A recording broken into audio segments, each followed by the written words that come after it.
नमस्कार, बहुत स्वागत है आपका। आप देख रहे हैं मेरी खास पेशकश 2022 की बिसात। मैं हूं आपके साथ शिल्पा तोमर। भारत में चुनाव को लोकतांत्रिक पर्व कहा जाता है। देश में अलग अलग राज्यों में कभी मुख्यमंत्री तो कभी पंचायत चुनाव होते ही रहते हैं, लेकिन यूपी विधानसभा का चुनाव पूरे देश के लिए बहुत महत्व रखता है। 2022 में आबादी के मुताबिक देश के सबसे बड़े राज्य उत्तर प्रदेश में चुनाव होने वाले हैं, जिसे लेकर यूपी की राजनीति में सक्रिय सभी राजनीतिक दल चुनावी तैयारियों में जुटे हुए। चुनाव को जितना किसी भी टेढ़ी खीर से कम नहीं समझना चाहिए। हर कोई जीतने के लिए साम दाम दंड भेद की कोशिश करता है। किसी नेता का एक बयान चुनाव में जीत या फिर हार का कारण भी बन सकता है। 22 की बिसात में आज हम बात करेंगे प्रयागराज जिले की।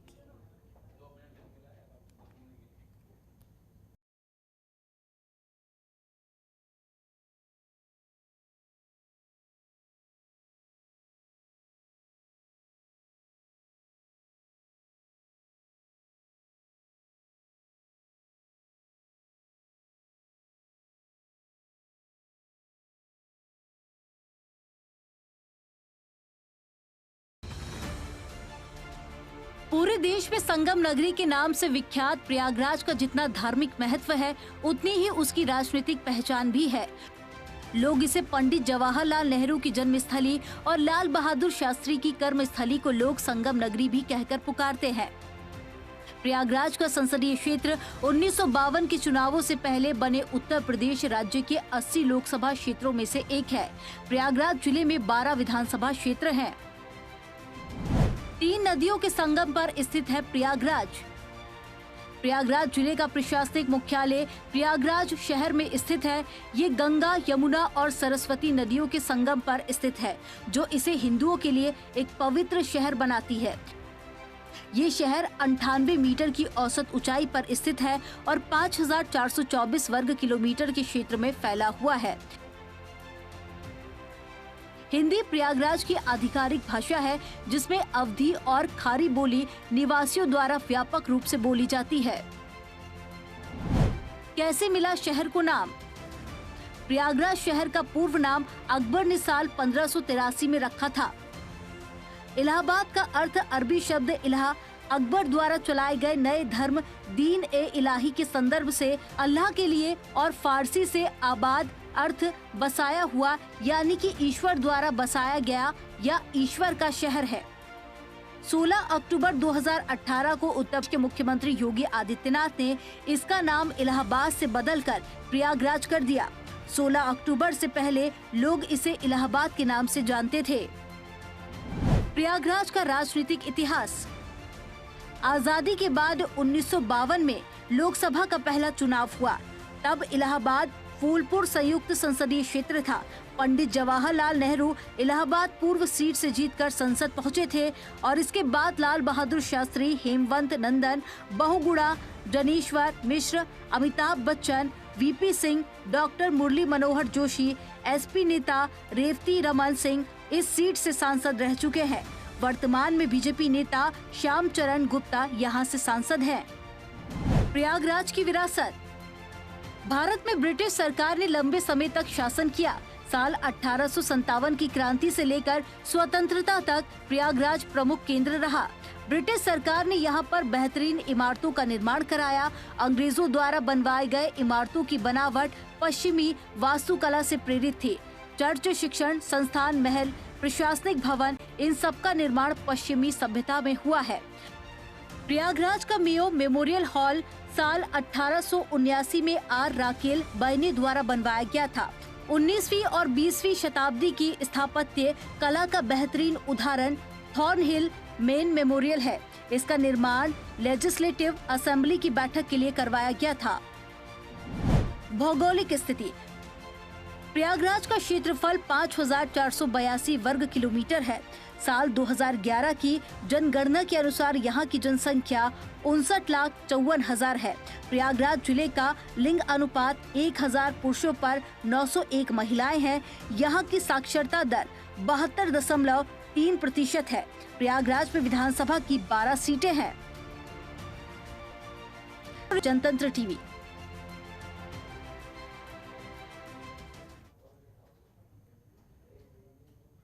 यानी कि पूरे देश में संगम नगरी के नाम से विख्यात प्रयागराज का जितना धार्मिक महत्व है, उतनी ही उसकी राजनीतिक पहचान भी है।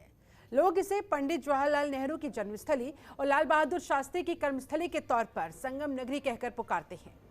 यूपी के सबसे महत्वपूर्ण जिलों में से एक प्रयागराज जिला, जिसके अंदर कुल 12 विधानसभा सीटें हैं और इन सभी सीटों को हासिल करने के लिए सभी दल अपनी अपनी पूरी ताकत लगा देते हैं।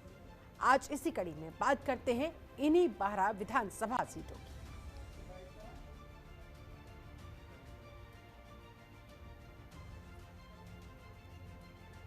प्रयागराज की 12 विधानसभा सीटों पर 2012 के विधानसभा चुनाव में बीजेपी को कोई जीत हासिल नहीं हो सकी थी, लेकिन 2017 में भाजपा शून्य से शिखर तक पहुंच पाई। यह लंबा सफर भाजपा ने तय किया। इस विधानसभा चुनाव में भाजपा को 8 सीट, जबकि सहयोगी अपना दल को 1 सीट पर जीत मिली। इसी तरह से 12 विधानसभा सीटों में बीजेपी और सहयोगी दल को मिलाकर 9 सीटें मिली, जबकि 2 सीट पर बसपा को जीत मिली तो 1 सीट समाजवादी पार्टी के खाते में गई। अब बीजेपी के सामने सबसे बड़ी चुनौती रहेगी 2022 में 2017 की जीती हुई सीटों पर दोबारा से जीत दर्ज करनी।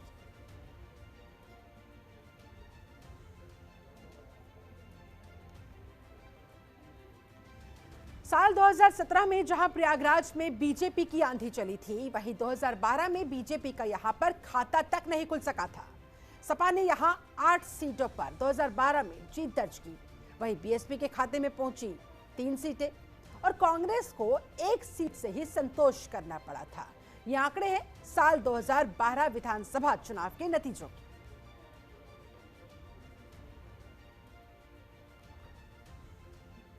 लेकिन साल 2017 में परिस्थिति पूरी तरह से बदल गई। 17 में इस विधानसभा सीट से बीजेपी के विक्रमजीत मौर्य जीत हासिल कर पाए। उन्होंने समाजवादी पार्टी के अंसार अहमद को हराया। इस चुनाव में बीजेपी प्रत्याशी ने मात्र 5296 मतों के अंतर से जीत दर्ज की, यानी कि कांटे की टक्कर तकरीबन थी यहां, लेकिन अंततः जीत नसीब हुई बीजेपी प्रत्याशी को। 2012 में विधानसभा चुनाव में इस सीट से समाजवादी पार्टी के अंसार अहमद ने जीत हासिल की थी, जो 17 में हार गए थे। हालांकि 5000 मतों से वो हारे थे। उन्हें 51,950 मत मिले थे 2012 में, जबकि बहुजन समाज पार्टी के गुरु प्रसाद मौर्य सेकंड पोजीशन पर रहे थे और उन्हें मिले थे 46,600 वोट।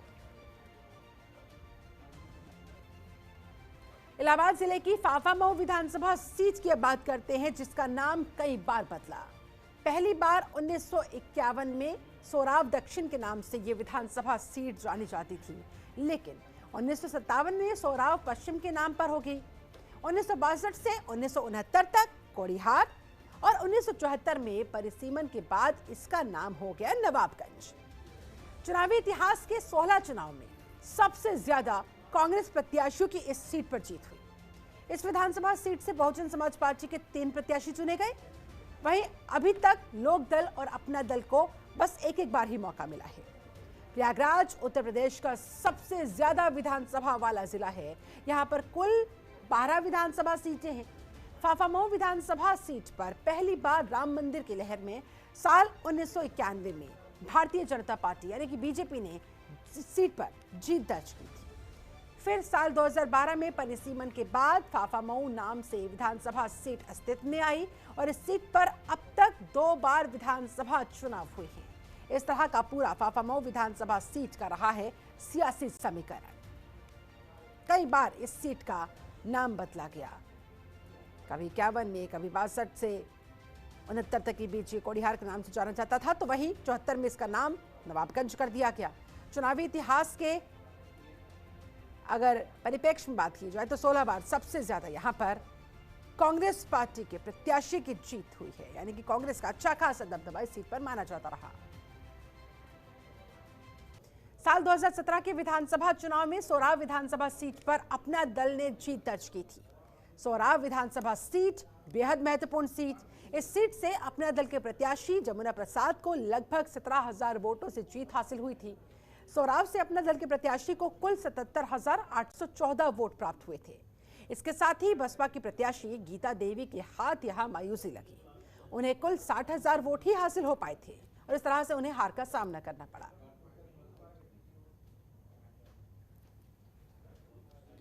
वहीं इस सीट पर अगर साल 2012 के विधानसभा चुनाव की बात करें तो इस विधानसभा सीट पर समाजवादी पार्टी ने उस समय जीत दर्ज की थी।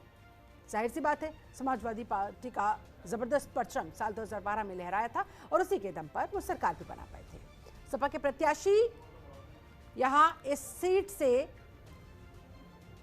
जिनका नाम मुन्ना था, उन्हें कुल 61,153 वोट हासिल हुए थे। जी हां, सत्यवीर मुन्ना की हम बात कर रहे हैं।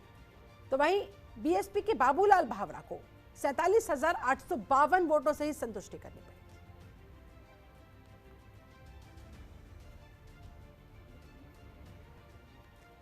उधर साल 2017 के आंकड़ों के मुताबिक सोराव विधानसभा सीट पर लगभग 2,70,000 मतदाता हैं, जिनमें से तकरीबन 1,42,000 मतदाता पुरुष हैं, तो वहीं 1,28,000 मतदाता महिलाएं हैं।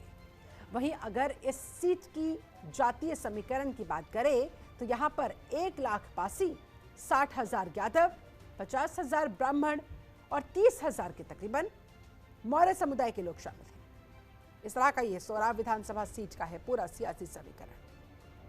2017 के आंकड़ों के मुताबिक लगभग 2,70,000 टोटल मतदाता यहां पर, जिनमें से 1,42,000 मतदाता पुरुष हैं और महिला मतदाताओं की संख्या यहां पर है 1,28,000, यानी कि ज्यादा फासला है नहीं। इसलिए पुरुष हो या फिर महिला मतदाता दोनों ही बहुत महत्वपूर्ण। जातीय समीकरण की बात करें तो यहाँ पर 1,00,000 तकरीबन पासी समुदाय के लोग आते हैं, 60,000 यादव, 50,000 ब्राह्मण और 30,000 मौर्य हैं।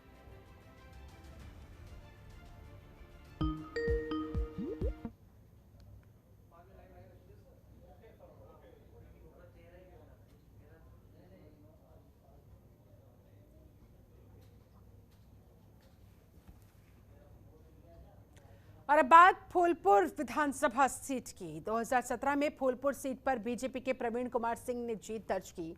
ये बीजेपी की पहली जीत थी। इससे पहले इस सीट पर बीजेपी कभी कोई जीत दर्ज ही नहीं कर पाई थी। मोदी लहर के चलते बीजेपी प्रत्याशी प्रवीण कुमार सिंह को 93,912 वोट मिले, जबकि समाजवादी पार्टी के प्रत्याशी मंसूर आलम को 67,299 वोट मिल पाए थे। मंसूर आलम 26,613 वोटों के बड़े मार्जिन से ये चुनाव हार गए थे।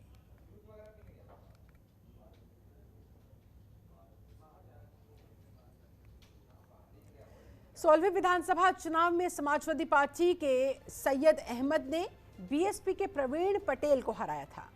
अपना दल के राधेश्याम यहां इस सीट पर रहे थे 3rd पोजीशन पर।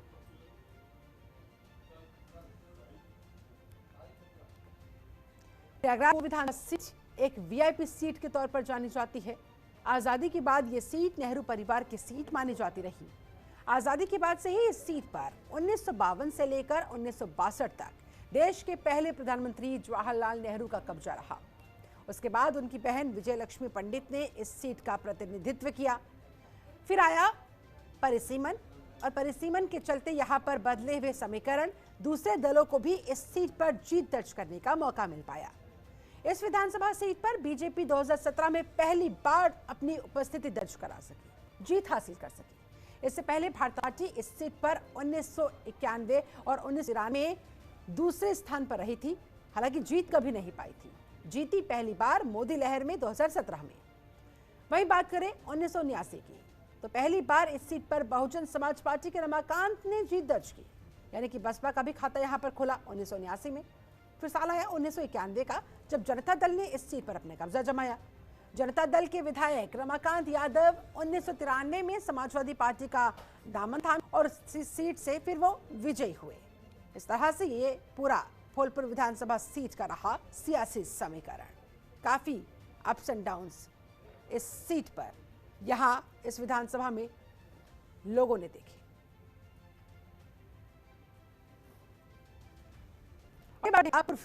साल 2000 के विधानसभा चुनाव में इस सीट पर बीएसपी की जीत हुई थी। यहां से बीएसपी के विधायक मोहम्मद मुस्तफा सिद्दीकी को लगभग 2000 वोटों से जीत प्राप्त हुई थी। हालांकि बसपा के प्रत्याशी को अपने दल के प्रत्याशी कर्ण सिंह से कड़ी टक्कर देखने को मिली थी। एक तरफ शुरुआत में लग रहा था कि मोहम्मद मुस्तफा हार जाएंगे, लेकिन आखिरकार उन्होंने जीत हासिल की। मात्र 2000 वोटों के अंतर से वो जीते, लेकिन जीते। बता दें आपको, मोहम्मद मुस्तफा सिद्दीकी को कुल 66,805 वोट हासिल हुए, वहीं अपना दल के प्रत्याशी करण सिंह को मिले थे कुल 64,151 वोट।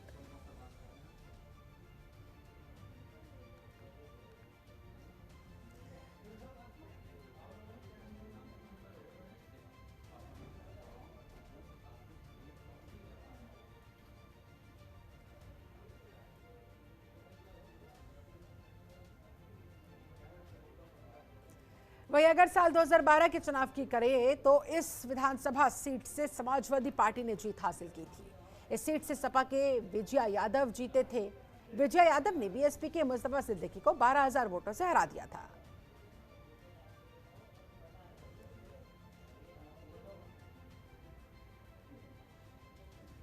और चलिए अब बात करते हैं इस विधानसभा सीट के इतिहास के बारे में। साल 2017 के आंकड़ों के मुताबिक इस विधानसभा सीट पर लगभग 2,45,000 मतदाता हैं, जिनमें से 1,28,000 पुरुष हैं तो वहीं 1,17,000 महिला मतदाता हैं। इसके साथ ही अगर जातिगत समीकरणों की बात करें तो यहाँ सबसे ज्यादा यादव 65,000, उसके बाद ब्राह्मण 50,000, उसके बाद पटेल 42,000, मौर्य 12,000 और मुस्लिम मतदाता है तकरीबन 20,000 के करीब।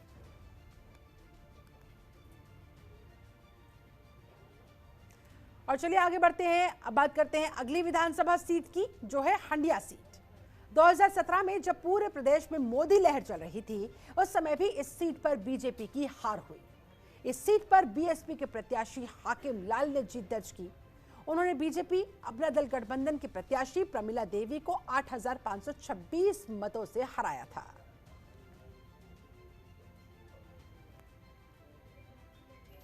वहीं 2012 में हुए विधानसभा चुनाव में समाजवादी पार्टी के महेश नारायण सिंह ने दूसरी जीत दर्ज की। उन्होंने राकेश थर त्रिपाठी को 45,000 वोटों से हराया था।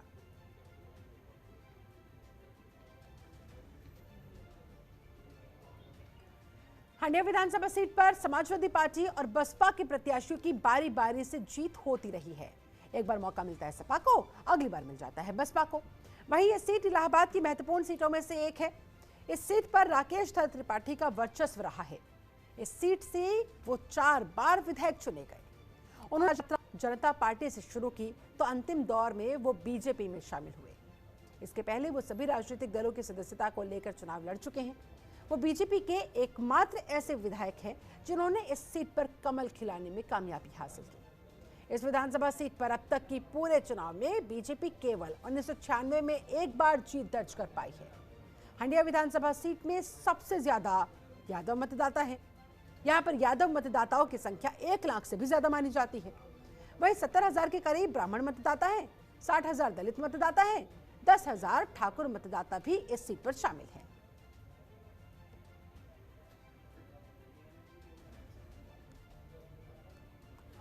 तो 2017 विधानसभा चुनाव में बीजेपी ने उदय भान करवरिया की पत्नी नीलम करवरिया को अपना प्रत्याशी घोषित किया। नीलम ने समाजवादी पार्टी के रामसेवक सिंह को 19,000 वोटों से हराया।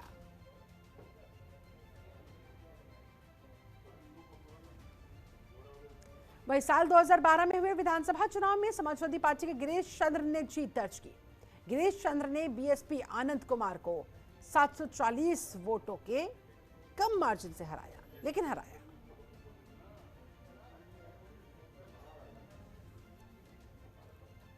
प्रयागराज की मेजा विधानसभा सीट में 60% क्षेत्र पहाड़ी इलाका है। इस विधानसभा सीट में कोई कारखाना नहीं है, जिसके चलते बेरोजगारी की समस्या यहां पर सबसे ज्यादा है। प्रयागराज की मेजा विधानसभा सीट की बात करें तो यहां पर 1977 में जनता पार्टी के उम्मीदवार जवाहरलाल ने जीत दर्ज की थी। 1980 में यहां से रामदास कांग्रेस प्रत्याशी के रूप में जीते। 1985 में भी उन्होंने ही दोबारा कांग्रेस पार्टी से ही यहां पर जीत दर्ज करवाई। फिर साल आया 1979 का, जब विश्राम दास मौके को भांपते हुए जनता दल के टिकट पर चुनाव लड़े और तीसरी बार वो विजयी हुए। 1991 में जब अयोध्या राम मंदिर की लहर चल रही थी, उस समय भी इस सीट पर विधानसभा सीट पर बीजेपी का खाता तक नहीं खुल पाया था और विश्राम दास चौथी बार जनता दल से यहां पर विधायक चुन लिए गए थे। प्रयागराज की मेजा विधानसभा सीट एक ब्राह्मण बाहुल्य सीट है। इस विधान से ज्यादा ब्राह्मण प्रत्याशी ही जीतते आए हैं। विधानसभा सीट पर कुल 3,16,000 मतदाता हैं, जिनमें से पुरुष मतदाताओं की संख्या है 1,77,000 और महिला मतदाताओं की संख्या है 1,39,000।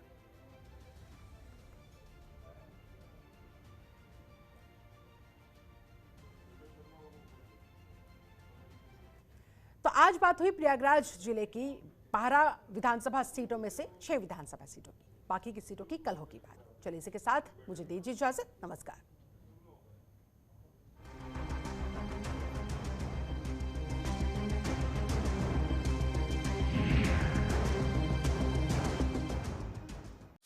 खबरों के निष्पक्ष विश्लेषण के लिए सब्सक्राइब करें Janatantra TV and press the bell icon. Never miss any update.